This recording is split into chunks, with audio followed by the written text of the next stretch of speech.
Hello, hello, hello, and welcome back to Octo English Academy, the warmest, most welcoming English podcast on the internet. I'm Sophie, and I am so happy you pressed play today. Wherever you are right now, on the way to work, eating lunch at your desk, lying on the sofa at the end of a long day pretending you don't have emails to answer, you are completely welcome here. This is your space. Let's settle in together. Hey everyone, Jamie here. Sophie, I have to tell you, I was running slightly late today because I got completely lost in a rabbit hole this morning. A rabbit hole? What kind? Okay, so I was trying to think of examples for today's episode, and I ended up watching 45 minutes of American Office TV shows just to take notes for research professionally. That is the most convincing excuse for watching TV I have ever heard. Thank you. I worked hard on it. You did. I fully believe you. How are you? I'm good, but I have that Sunday evening feeling, Even though it's not Sunday, it's like my brain decided today was going to feel slightly heavy for no particular reason, just a bit low energy. Not sad, not bad, just slow. I know that feeling so well. It has no name and it needs one. That low, slow feeling that just sits with you. Exactly. What about you? I'm actually quite energized today. I had a really good conversation with a friend last night, the kind of conversation that goes on for 3 hours and covers everything from deep life questions to which snack is objectively the best. And I woke up feeling full, like emotionally full, refueled. That is a beautiful feeling. I love a conversation that does that. They don't happen often enough. Okay, friends, your turn. How are you right now? In this moment, on this day. Give us a full sentence, something like, I'm a little nervous because I have a work meeting in English tomorrow. Or maybe, I'm relieved because the week is almost over. Say it out loud, to yourself, to the room, to the person sitting next to you who may or may not want to participate. Use your voice. That is English practice. That is growth. The person next to you is also invited to say a sentence. Community learning. Everyone is welcome. Okay, today's episode, I am so excited about this one because it is one of the most practical, most immediately useful topics we have ever covered. And it's something that comes up for so many of our listeners. We get messages about this constantly. People who speak pretty good English, who understand grammar, who can write an email, but then they walk into an American workplace and feel completely lost.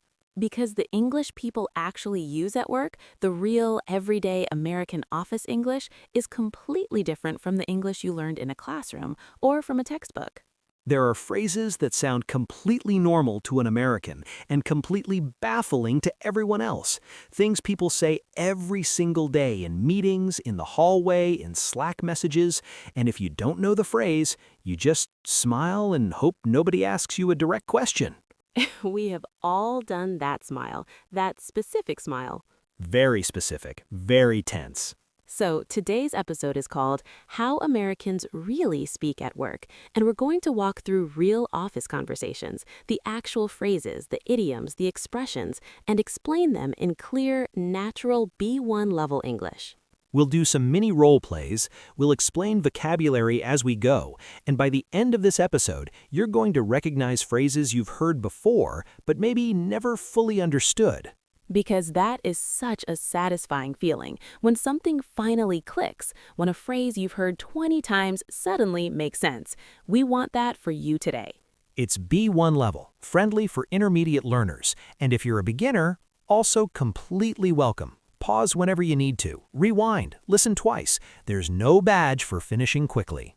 And before we get into it, please subscribe to Octo English Academy if you haven't already. Leave us a like, drop a comment, especially this one. Right.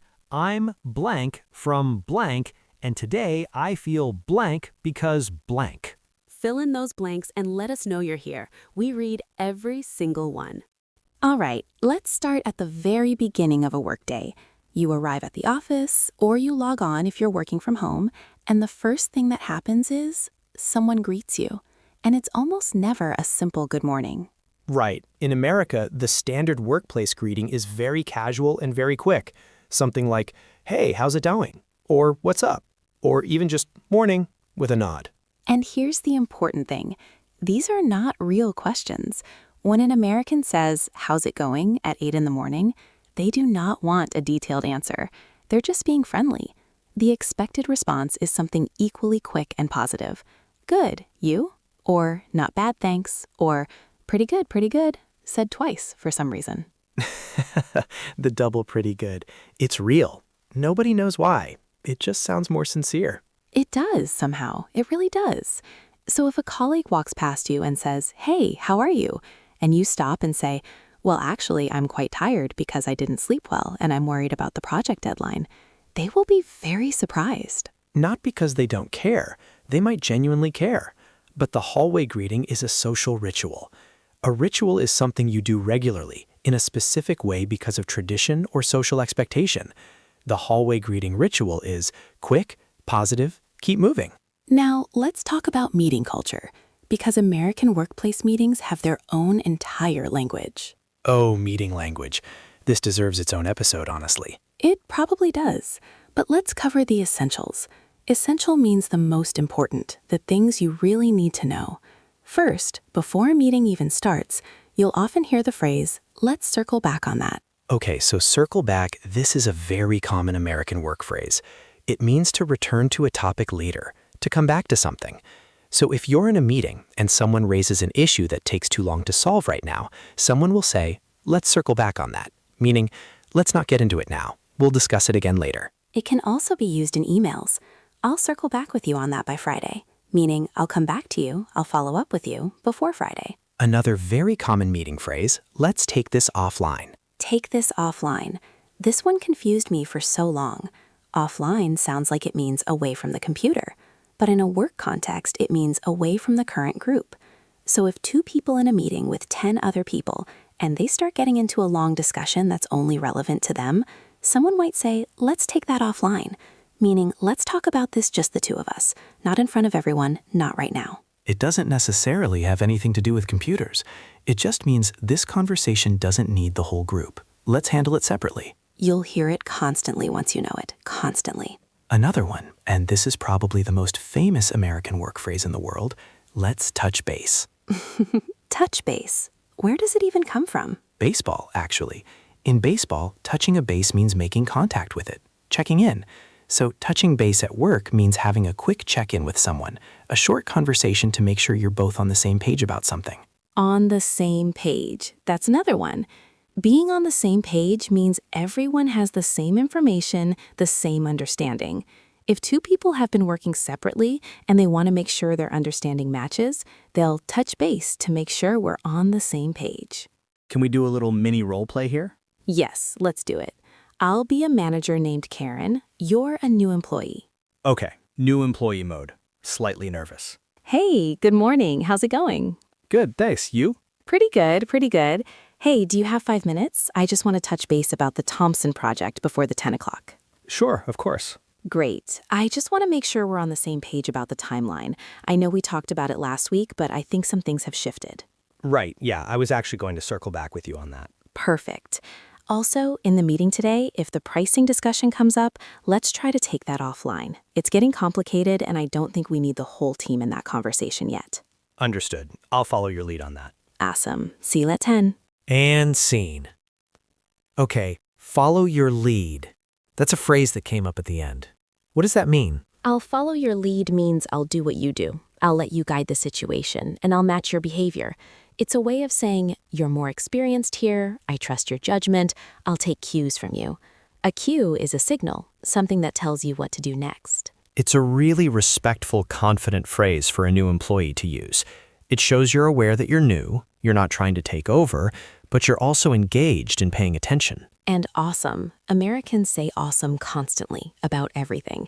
It doesn't mean something is literally awe-inspiring. It's just a casual, warm way to say great or sounds good or perfect. If your manager says, "Can you send me that report by 3?" and you say awesome, that means yes, understood, no problem. Other words that mean essentially the same thing in American work English. Sounds good, perfect, great, absolutely, for sure. All very positive, all very casual. All basically meaning yes or I understand. Now let's talk about something a little trickier: feedback culture. Feedback means comments about your work. What went well, what could be better. In American workplaces, feedback is very common and very specific in how it's delivered. Americans at work tend to use what's sometimes called the feedback sandwich. Have you heard this expression? Tell me. So, a feedback sandwich is when you give feedback in 3 layers. First, something positive. Then, the constructive criticism. Then, something positive again. Constructive criticism means helpful, useful criticism. Not mean, not harsh, the kind that helps you improve. So the structure is nice thing, real feedback, nice thing again. Like bread, filling bread, a sandwich. Exactly. So instead of saying, this report has a lot of errors and the structure doesn't work, an American manager might say, I really like the research you did here. There's great data. The structure could use some work though. I think reorganizing the sections would make it much clearer. But overall, the effort really shows. Same message, completely different feeling. The content is still critical, but it's wrapped in warmth. And if you're new to this style, it can actually be confusing because you hear the positive parts and think, oh, good, they like it. And then you miss the middle part where the actual feedback is. Which is why you want to listen carefully to the middle. The middle is where the real message lives. Another very American workplace phrase, I'll put that on your radar. On your radar. This comes from the idea of a radar screen that shows you what's nearby. So putting something on your radar means making you aware of it, drawing your attention to something you should know about.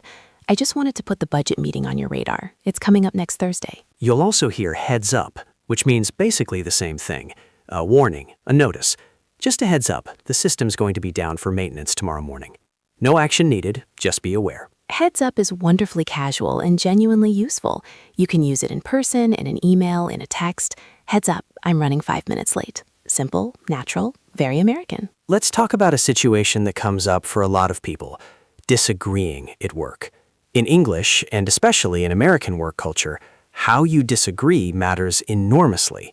Enormously means a great deal, very much. You can't always just say no or I disagree. It can come across as abrupt. Abrupt means too sudden, a bit rude, lacking social smoothness. Instead, Americans tend to soften disagreements.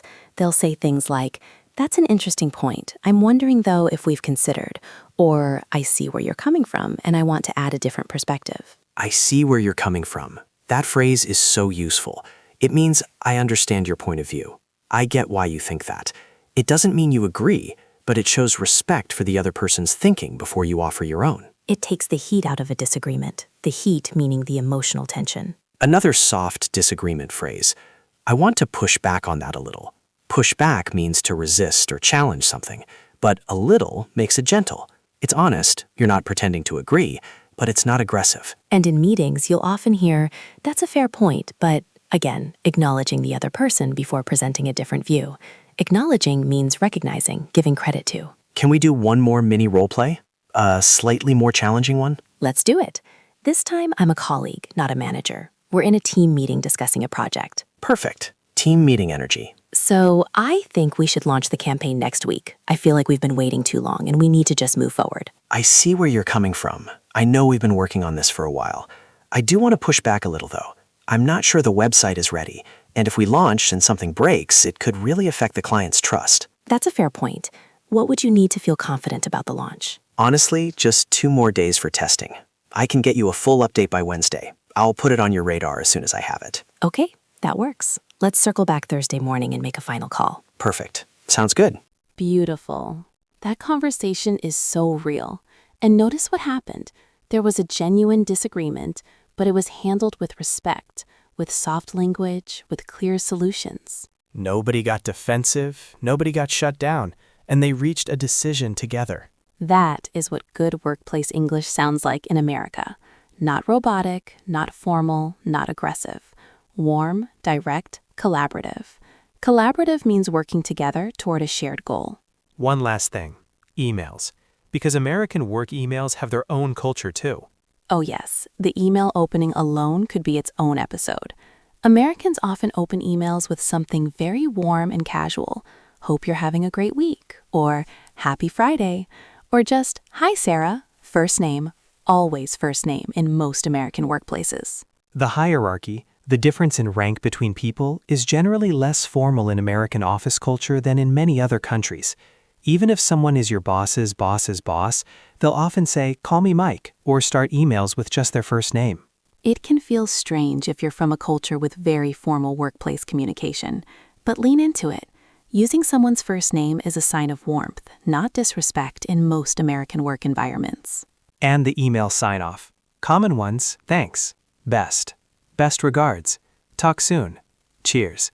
Though cheers is a little more British. The most common in the US is just thanks or best. Thanks, even when you're not asking for anything, it just signals warmth. Thanks for your time. Thanks for being flexible. Thanks for the update. Americans thank people at work constantly. Which is a nice habit, honestly, even if it becomes a little automatic. Okay, let's slow down and breathe. That was a lot of language, really useful, real language. And now we want it to settle. Our soft word tour, nice and gentle. Like taking the scenic route home after a long day. Exactly. Word 1, circle back, to return to a topic later, to follow up. Let's circle back on this at the end of the week. Word 2, take it offline, to discuss something separately, outside of the main group meeting. This is getting detailed. Let's take it offline. Word 3, on the same page. Everyone has the same understanding. Before we start, I just want to make sure we're all on the same page. Word 4, heads up, a casual warning or notice about something. Just a heads up, the meeting room changed to room 4. Word 5, push back, to gently challenge or disagree with something. I want to push back on that idea a little. Can we explore other options? Word 6, constructive criticism, helpful feedback that aims to improve something, not just criticize. She gave really constructive criticism. It actually helped me fix the report. And word 7, collaborative, working together toward a shared goal. The team has a really collaborative energy. Everyone supports each other. 7 words, all of them real, all of them waiting for you to use them. Your challenge. Pick the one that feels most useful for where you are right now, at work, preparing for work, studying for a future job, and make one sentence with it. Say it out loud, write it in the comments. Use it once. That is the beginning of making it yours. I love this episode. I feel like I could actually walk into any American office right now and understand what's happening. That is the whole goal. And honestly, the phrases we covered today aren't just for the office. Circle back, heads up, on the same page. You'll hear these in casual conversations too, in friendships, in family situations, in everyday life. American English bleeds. It moves between formal and informal all the time. And once you know the phrases, you start hearing them everywhere. And to our listeners who are walking into an English-speaking workplace for the first time, or who have been in one for a while but still feel like they're missing something, you are not alone. This is genuinely difficult. The cultural layer of language, the unspoken rules, the softened disagreements, the hallway rituals, nobody teaches you this stuff formally. But you're learning it now. Here, one phrase at a time. You are part of this community, the Octo English Academy family. People from everywhere, learning together, supporting each other, growing one small step at a time. One small step at a time. Always and forever, our motto. Please share this episode with someone who needs it. A friend starting a new job, a colleague who's new to the country, someone who smiles and nods in meetings and hopes nobody asks them a direct question. This episode is for them. Subscribe, like, comment, and leave us that sentence in the comments. You know the one. We are always reading. And this was the Octo English Academy. See you in the next episode. Bye for now. Bye, everyone. And remember, next time someone says, let's circle back on that, they are not canceling the conversation. They just want to talk about it later. Don't worry, they'll be back.